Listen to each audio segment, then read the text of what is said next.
अर्णव गोस्वामी पीछे हो गए। अब मुंबई में अर्णव गोस्वामी के नाम पे जो मुकाम था वो अब पीछे हो गए और आगे आ गए नवनीत राणा और रवि राणा।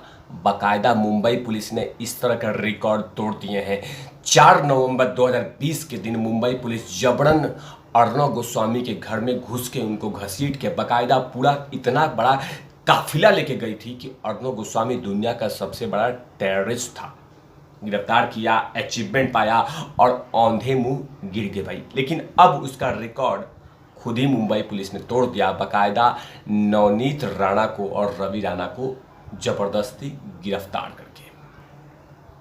लेकिन छोटा सा मामला था, उस मामले को यूं ही सलटा देना चाहिए था, लेकिन उस मामले को इतना बड़ा बन गया कि अब उद्धव ठाकरे सरकार के लिए वो नासुर बन गया है। इसी पे चर्चा पूरे एपिसोड में होगा। नमस्कार, आप देख रहे हैं तिवारी भैया, मैं हूं वेद प्रकाश। नवनीत राणा और रवि राणा अमरावती की धरती से आते हैं। उन्होंने सिर्फ यही कहा था कि हम हनुमान चालीसा पढ़ेंगे, वो भी मातोश्री के सामने, उद्धव जी के घर के सामने। जबकि उद्धव जी के घर के सामने बहुत सारा जगह है और वो पढ़ना चाहते थे।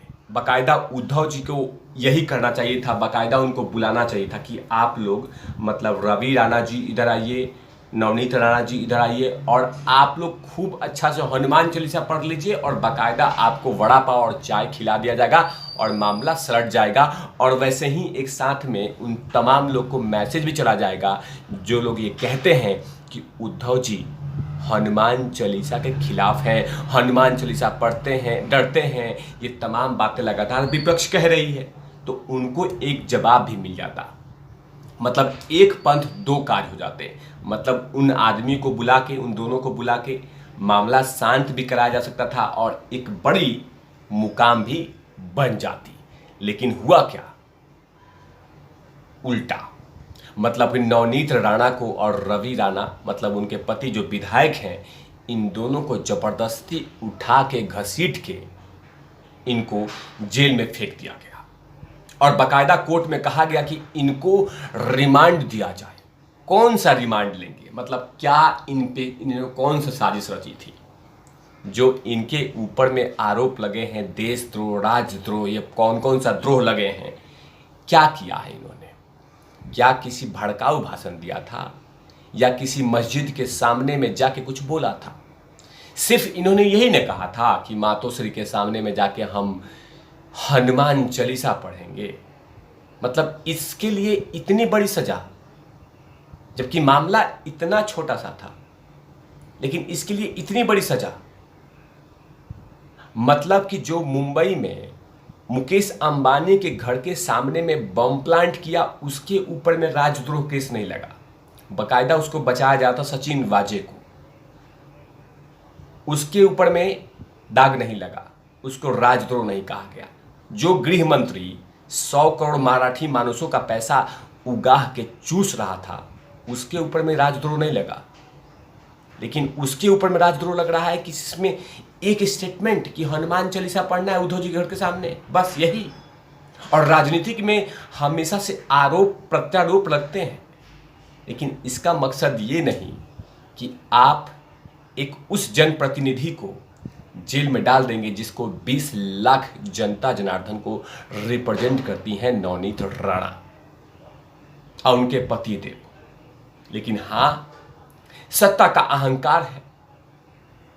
महाराष्ट्र सरकार, उद्धव जी को पता चल चुका है कि हम 40-50 सालों के लिए आए हैं और हमें कोई हटाने वाला नहीं है। लेकिन क्यों भूल जाते हैं वो तमाम लोग कि एक ही आदमी के हाथ में रिमोट है, वो जनता जनार्दन। ये तमाम चीजें जनता जनार्दन ने देखा कि मामला इतना छोटा सा था, नवनीत राणा का मामला इतना छोटा सा था। बाकायदा उनको बुलाया जाता, इनवाइट किया जाता, कि कहा जाता कि हाँ आप आइए और हनुमान चालीसा पढ़ के चले जाइए, मामला सलट जाता।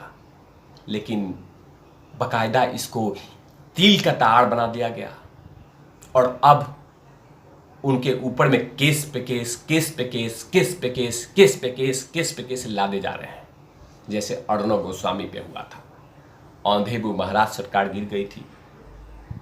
उनको लगा कि अर्णव गोस्वामी को हम जेल में डाल देंगे, बड़ी अचीवमेंट हो जाएगी, लेकिन इनको पता नहीं है कि जिन लोगों ने अर्णब गोस्वामी को छुआ था उनका अभी हर्ष क्या हो रहा है, उनके साथ क्या क्या हो रहा है, क्योंकि वो ऊपर में जो बैठा है ना HD क्लैरिटी कैमरा लेके, वो तमाम चीजें देख रहा है। यही चीजें अगर उत्तर प्रदेश में होता, यही चीजें मध्य प्रदेश में होता, यही चीजें हरियाणा में होता, तो लोकतंत्र के स्तंभ हिलते हुए नजर आते कि देखिए संसद के साथ क्या हो रहा है, विधायक के साथ क्या हो रहा है, लोकतंत्र खतरे में आ जाता। लेकिन अभी कोई लोकतंत्र खतरे में नहीं आ रहा है। मुंबई में बाकायदा वो तमाम लोग आंख पे पट्टी बांध के बैठे हुए हैं जो लोकतंत्र की लगातार दुहाई पे दुहाई, दुहाई पे दुहाई, दुहाई देते रहते हैं। जो लोग ये लगातार कहते हैं कि संविधान खतरे में है, संविधान को खंड खंड किया जा रहा है, वो लोग बाकायदा अभी चुपचाप बैठे हुए हैं, मुंह में दही हुई लगा लिए हैं, मुंह में लॉलीपॉप ले लिए हैं कि हम इस पे कुछ बोलेंगे ही नहीं। लेकिन अगर मजाल है कि भारतीय जनता पार्टी का कोई सरकार होता, उसमें कांग्रेस के सांसद को ऐसे उठा लिया जाता तो क्या होता। जहां से उठाया जाता दिल्ली तक नरेंद्र मोदी के ऊपर में लोग दाल मंगना शुरू कर देते, कह देते कि नरेंद्र मोदी जालसाही हो गया, तानाशाही हो गया, ये हो गया, संविधान खत्म कर रहा है, ये कर रहा है, वो कर रहा है, इस तरह के तमाम बातें शुरू होती। लेकिन फिलहाल नवनीत राणा के मामले में वो तमाम लोग आंख पे पट्टी चादर ओढ़ के सो रहे हैं।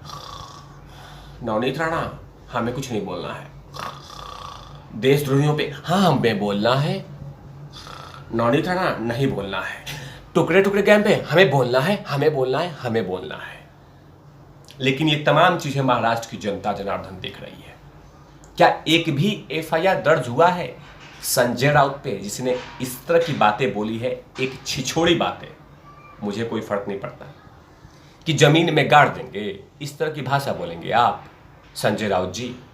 आप तो सांसद हैं, लेकिन आपने तो बयान पे देने के लिए लगातार वो स्टेटमेंट बदलते जा रहे हैं और हर स्टेटमेंट का रिकॉर्ड तोड़ रहे हैं।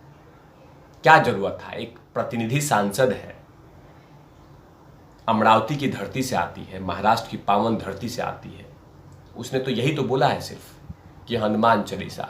तो जमीन में गाड़ने की बात आ रही है, दफनाने की बात आ रही है, सिर्फ इसलिए कि उसने उद्धव जी के बारे में खाली ये कह दिया था कि पगार बिना काम के ले रहे हैं। लेकिन ये तमाम चीजें महाराष्ट्र की जनता जनार्दन देख रही है कि जो मामला था नहीं उसको बकायदा उकसाया गया है। लेकिन याद रहे, ये तो नवनीत राणा है, जल्द ही जेल से बाहर आ जाएगी। लेकिन राज ठाकरे से छुआछूत मत कीजिए, राज ठाकरे से पंगा मत लीजिएगा। अगर वो गिरफ्तार हो गया तो याद रखिए महाराष्ट्र के इतिहास में सबसे बड़ा हुड़दंग होगा, महाराष्ट्र की राजनीतिक में सबसे बड़ा भूचाल आएगा। क्योंकि राज ठाकरे जानते हैं कि मेरी वैल्यूज़ महाराष्ट्र में कितनी है। लेकिन फिलहाल अभी उनको न्यायिक हिरासत में रखा गया है। नवनीत राणा को अब देखना होगा कि उनको ऊपरी अदालत से कौन सी न्याय मिलती है। तब तक के लिए आप देखते रहिए तिवारी भैया, कैमरामैन ध्रुव लाठी के साथ ओवरऑल लवीज।